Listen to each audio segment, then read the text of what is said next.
So we have a laptop here. It looks like a normal, bulky, pretty heavy laptop, but this thing has a few tricks up its sleeve. Yes, this is the GPD Duo. Why does it have the name Duo? Well, you're going to find out right now. You have a secondary display here. Yes, you can open this up like such, and you have two displays here. Pretty cool. And let me log in here. And of course, there is a kickstand on the back that gives you more support.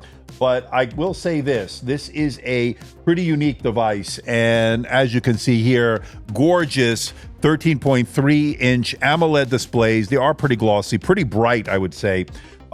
Really great for those that need it, an engineer, multitasker, day trader. I can see a lot of use out of this, but it doesn't stop there. These two displays both have pen support. This secondary monitor can be used as an external display, even when this is off, for another device, like a handheld gaming system or your DeX in terms of Samsung Galaxy devices. And this really does come in handy. So you don't have to buy a secondary portable monitor. You can use this instead. So really does a lot of different things here, a lot of interesting features. These both have pen support, by the way, which is pretty incredible. The I/O on this is off the charts. It's got Oculink, it's got USB 4.0, it's got gigabit Ethernet, it's got USB-A ports, it's got a full-size SD card reader, headphone jack, pretty much every port you may need it has. So that is good. Now this is running the Ryzen AI9 HX370 Strix Point Radeon 890M graphics, so very powerful performance here.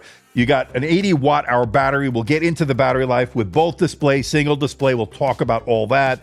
The engineering that went into this is off the charts. Those are the great things about this, right? It's not a perfect solution here. It's a pretty heavy device at about 2.2 kilograms. So yes, it will weigh you down, but you are getting a lot of laptop. We're going to find out why I think this is the Uber Nerd's ultimate laptop. And yes, it is expensive. It is not for everyone, but it's pretty darn amazing in my opinion. So we're going to get into why I absolutely love this thing. If you have the budget, I would recommend getting it, although it is very expensive. Hey everybody, it's Andrew, and this is the GPD Duo here as we head into 2025.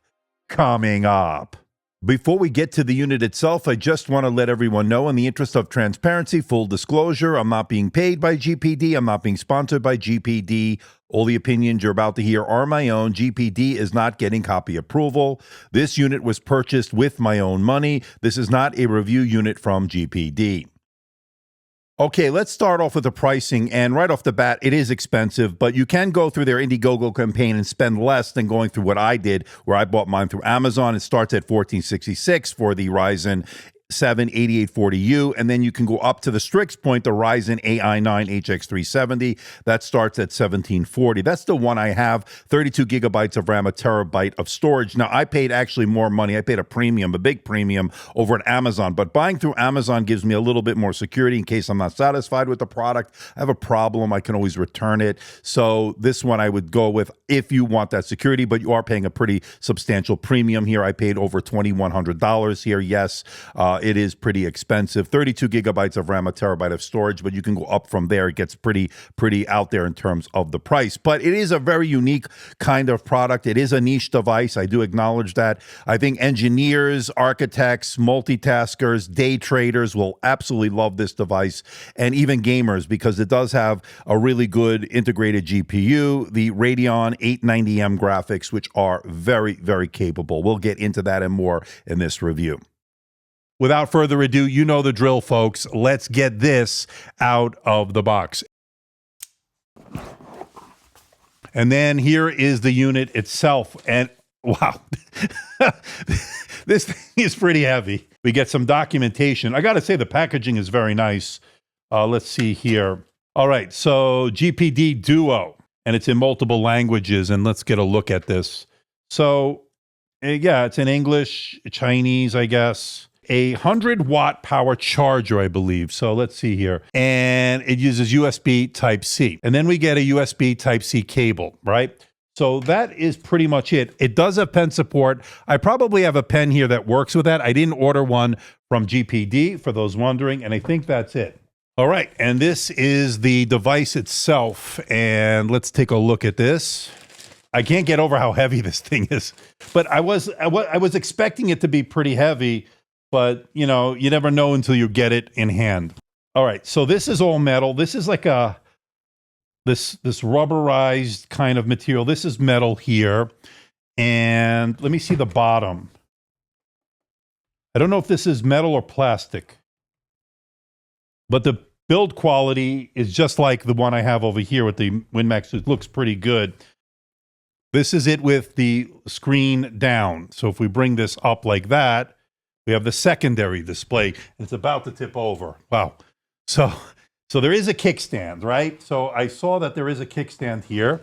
So the kickstand comes out to give it a little bit more support. But from what I understand, it depends on the angle. You don't necessarily need that because it'll stay, but I don't feel too comfortable. Until I get used to this, let me put the kickstand out. So this is what it looks like. You have a few options with this, right? So I guess we can put it back like this. Let's put the kickstand down. You can put it back so whoever's facing you will see it like that. You can use it like that, and then use it like a regular laptop, right? Keyboard feels good, by the way. I think this is a haptic touchpad. With it down like this, I can use it as a tablet. So I don't know which pen is going to work with that, but we'll figure it out. I have a few pens here. I'm sure one of them will work, hopefully. Heavy tablet, but maybe if you want to sketch out something on the desk or table, it is definitely doable. I mean, this thing is nuts. This thing is insane, folks. I love it. I love this idea. And it is heavy, but you're getting dual monitors. So that is one way to use it. Now, the other way is you don't need to turn this on. You can use this one up here as a secondary display for decks or whatever, for a gaming handheld, or just as a secondary monitor. And there should be I think there's a port right there. So we'll talk about that. All right, kilograms, here we go. So with just the unit alone, 2.265 kilograms, and that is a whopping 4 pounds, 15.9 ounces. And with the 100-watt charger and the power cord, a travel weight of 2.509 kilograms, and that would be 5 pounds, 8.5 ounces. This thing is a honking beast, but it has pretty much every port an engineer, coder, or whatever you might need, it'll have it. All right, let's talk about the ports here, and they pretty much cover you in every which way, so it's pretty amazing here. So on the left side, you get a 3.5 millimeter microphone headphone combo jack. Next to that is a full-size SD card reader, and the cards sit flush with the unit. It clicks in there, nothing sticking out. Love that. And then next to that is USB Type-C 4.0 port, so you get a lot of the Thunderbolt functionality that you may need in that port. And then next to that is a full-featured Type-C port, not Thunderbolt. And then you have a reset button, of course, that will be on that left side. Now, moving over to the right side, you get two USB Type-A ports, the 3.2 Gen 1, and then you get your power button, which doubles as the fingerprint scanner. Now, on the back, you get a gigabit Ethernet. I think it's 2.5 gigabit Ethernet, and then you get an Oculink port. This is important for those serious gamers that want to connect to an external GPU. Of course, you could also use that USB 4.0 port, but the Oculink will give you the most throughput possible. And then next to that is an HDMI 2.1 port to round out the ports on this unit. So they pretty much cover you in terms of any port you may need. Pretty amazing. Okay, let's take a peek at the internals here. You'll notice that 80 watt-hour battery. You'll notice the two fans for cooling. We'll get into the battery life and thermal performance a little bit later. Now, as far as the RAM, I have 32 gigabytes of LPDDR5X RAM running in dual channel mode, 7,500 megatransfers per second. You could also get this with 64 gigabytes of RAM. I love that option here. Of course, you'll pay a little bit more for that, but it is there for those that need it. Now, the RAM is not upgradable by the user as it is soldered into the motherboard with other strict points here. So just keep that in mind. Now, as far as the storage here, good news here, it is upgradable, and there are two M.2 2280 SSDs. And as you can see from the reads and writes on my review unit, the 1 terabyte included with this unit has been working out pretty well. So having the ability to have two SSD slots here is great. So if you need more storage, you have a lot more options on your own. You can expand it out yourself. Love that. Now, one thing I would have liked to have seen here is Wi-Fi 7. You don't get that here. You get Wi-Fi 6E and a Bluetooth 5.3 combo card. That's soldered into the motherboard, not upgradable by the user, but worked fine. You know, had no issue with either the Wi-Fi or the Bluetooth. Just wish it was Wi-Fi 7 at this price point, making it a little bit more future-proof. You don't get that here, but not a deal breaker in my opinion. Now, when it comes to the displays here, they are pretty amazing here. They're two 13.3-inch AMOLED displays. They're very similar to what we saw on the Yoga Book 9i, 13.3 inches each, with a resolution of 2880 by 1800. And like that Yoga Book 9i that we looked at this year, 60 hertz refresh rate, not the 120 that I kind of wish it did have, but they are a 16:10 aspect ratio. So for getting work done on this, you're definitely going to see more on the display. You'll do less scrolling as far as web browsing on each of these displays. Now, as far as coverage of the color gamut, both very similar to each other, so I averaged them out. You're looking at around 400 nits in terms of screen brightness. You're looking at good coverage of the color gamut here, 100% sRGB, 97% Adobe RGB, 100% of the P3, and 95% NTSC. They are also extremely color accurate with a very low delta E score, which is great. Excellent contrast, deep blacks, of course, and the white point is excellent. So really good here. Now, one thing with an OLED display that we have on both of these is PWM technology or screen flickering that they use. So some people are sensitive to that. They may get eye strain from that. So I wanted to make you aware of that in case you do have those issues. I don't have that personally, but something to be aware with an AMOLED or an OLED display. And the other thing you may have to worry about down the road is screen burn-in, although I have not had any issues with this unit or any other unit for the last couple of years. But something, if you keep a static image on for too long, might be an issue. So just keep that in mind. But it doesn't stop there in terms of all the features that this has. It has pen support, which is pretty cool here, and it uses the Microsoft Pen Protocol 2.0. So a lot of the pens that we have here in the studio, the HP Tilt Pen, the Surface Pen, all use that same technology, and you can use it on this unit. Taking notes, sketching out artwork is a nice added bonus, in my opinion. It has a multi-touch layer, pinch to zoom, using your finger to navigate the OS, all work very well. Now, of course, this is a very heavy tablet, but it can be put into tablet mode, and I would use it on a desk or a table. It's just too heavy to use as a normal tablet, but having the ability to lay it flat and to sketch out diagrams, artwork is a big feature as far as I'm concerned. I'm not a digital artist, but I'm sure a lot of you are that will want that feature. You know, they pretty much thought of everything when it comes to these two displays and your interaction with them. Now, the big benefit here, of course, having these two AMOLED displays is multitasking. You can be watching a movie on one display while getting work done on the other.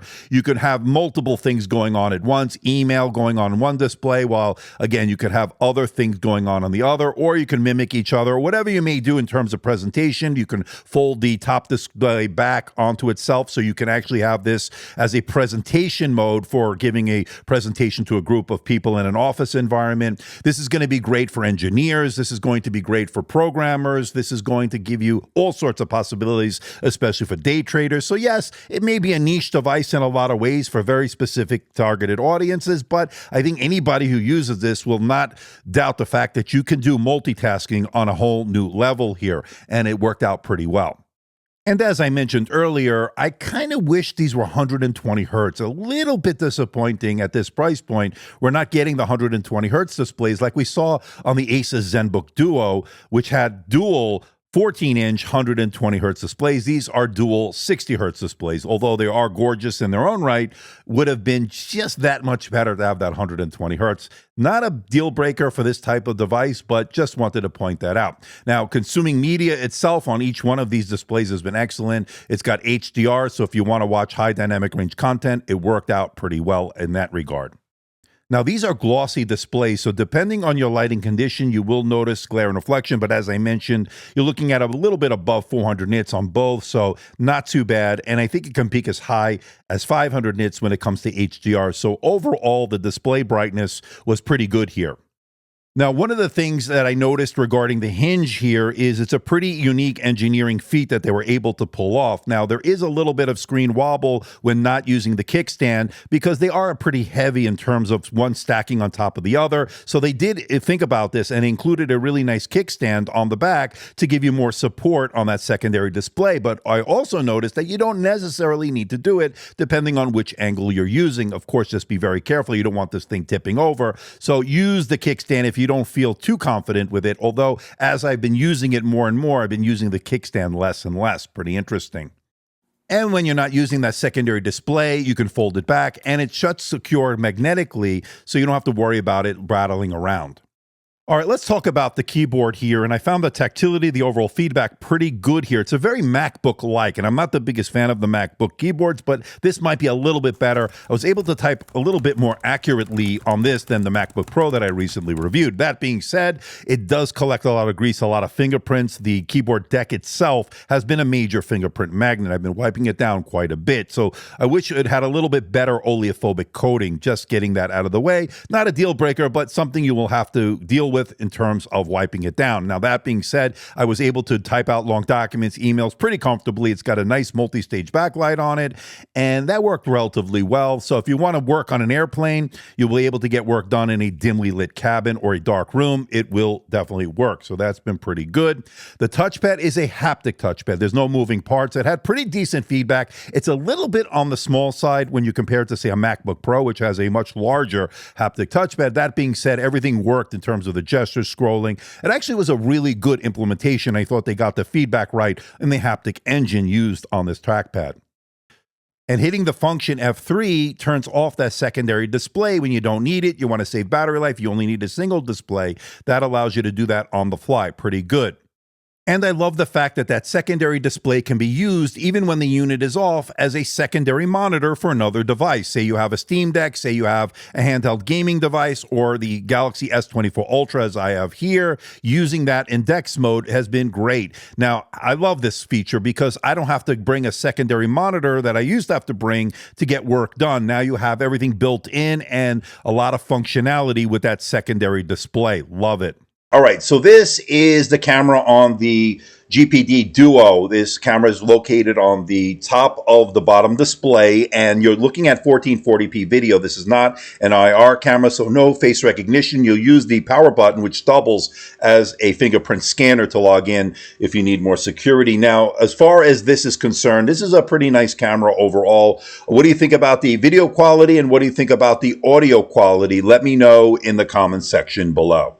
Now, when it comes to the processor here, this thing really shines. We're looking at the AMD Ryzen AI9HX370, the Strix point with the integrated Radeon 890M graphics. We're looking at excellent single-core and multi-core performance. So doing Microsoft Office, email, web browsing, watching movies has been flawless on this. It handled everything with a breeze. When you're doing multitask kind of things, it worked out really well. Multi-thread activities, video editing, very, very good here in terms of multi-core performance as indicated by these numbers. Excellent results here. Now, the integrated Radeon 890M graphics are really good here. As you can see, if you play with some of the settings, you can get some playable frame rates on some of the more popular gaming titles. Of course, you can always add to an external GPU thanks to the fact that this has an Oculink port and a USB 4.0 port. So you have a couple of choices in that regard. Really good. Now, when I ran the TimeSpy stress test to see if this will thermal throttle, it is a 97% passing score, or 97.5% to be specific, meaning it detected virtually no thermal throttling under load. And they did a really good job here with the cooling system. The dual fan solution here worked out really well when it comes to the surface temperatures, putting this under heavy load. It never got overly hot, especially where you place your fingers on the keyboard, remained relatively cool. Did a good job there. The only place you'll notice it heat up are the heating vents, so that's where you expected the heat up, but where you're using this device never got overly hot, and that includes the underside as well. Now, the dual fans will kick in when you're pushing this under maximum load. That means you will notice the fan noise when doing video editing or high-end gaming, but when you're doing everyday tasks in the balance mode, the fan noise was not an issue. It remained relatively quiet and almost silent most of the time, so they did a good job overall in the cooling solution here. All right, let's talk about battery life. And here I have both displays at 40% screen brightness, balanced mode. I was able to get 6.5 hours on the PC Mark 10 Modern Office test. When I turned off that secondary display or used just one monitor, or one display, I should say, in that same mode, you're looking at about 12 to 13 hours overall. So you pretty much double the battery life when you turn off that secondary display. Now, of course, these are 60 hertz refresh rates here, both displays, so not 120. That helps in a little bit. Again, having AMOLED, which uses more power, is certainly one of the reasons we're not seeing quite as good as battery life on other laptops with one display and, say, IPS technology. So 6.5 hours for both. Not too bad, actually, when you think about it. Overall, not bad in terms of battery life out of that 80 watt-hour battery. Now, they do include a 100-watt power adapter, power charger here, USB Type-C, and it does support fast charging, so that's been pretty good in its own right. Now, we're looking at stereo speakers here, DTS-X audio, so pretty good. I don't think it has Dolby Atmos, but DTS-X audio is pretty good in its own right. Overall, good volume, good sound. I would think it's pretty good there. So let me know what you think in the comment section below. Now, let's give it a listen.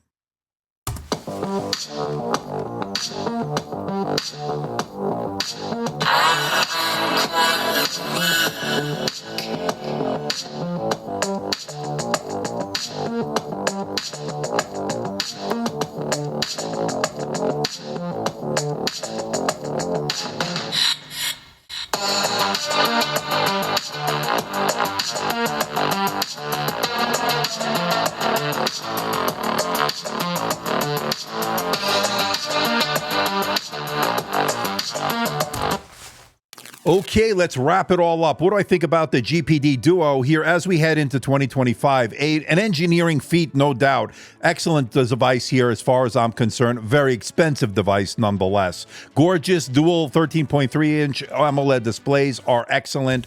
Plenty of ports here, including Oculink and USB 4. Choice of an AMD Ryzen 8840U or the Ryzen 9 AI HX 370. Great cooling solution here. Pen support. The top display can be used as a secondary monitor for other devices. I love that. Excellent single-core and multi-core performance, comfortable keyboard, haptic touchpad. It's got robust build quality, and you have two M.2 SSD slots for up to 8 terabytes of storage. Pretty cool. Now, the part here that I'm not crazy about is the fact that it is expensive. It's heavy and bulky at 2.2 kilograms. It's got a keyboard that collects a lot of fingerprints. The RAM is, of course, not upgradable. It has Wi-Fi 6E, not Wi-Fi 7, and I wish the displays were 120 hertz, not 60 hertz, although not a deal breaker. It would have been great at this price point to have dual 120 hertz displays. But overall, this is an excellent device, especially if you're an engineer, a coder, a programmer, or a day trader. I think this is a very niche product. I do acknowledge that, and I think not everybody needs to spend this kind of money to have dual displays. You can buy a much less expensive secondary monitor, travel monitor you can take with you on the go, a mobile portable monitor. But I think for those that want to have an all-in-one solution with excellent I/O and having really excellent displays here, this is a dream come true for a lot of ways. It's the uber nerd's ultimate laptop. There's no doubt about it. And I do highly recommend it if it's in your budget to buy the GPD Duo here as we enter 2025.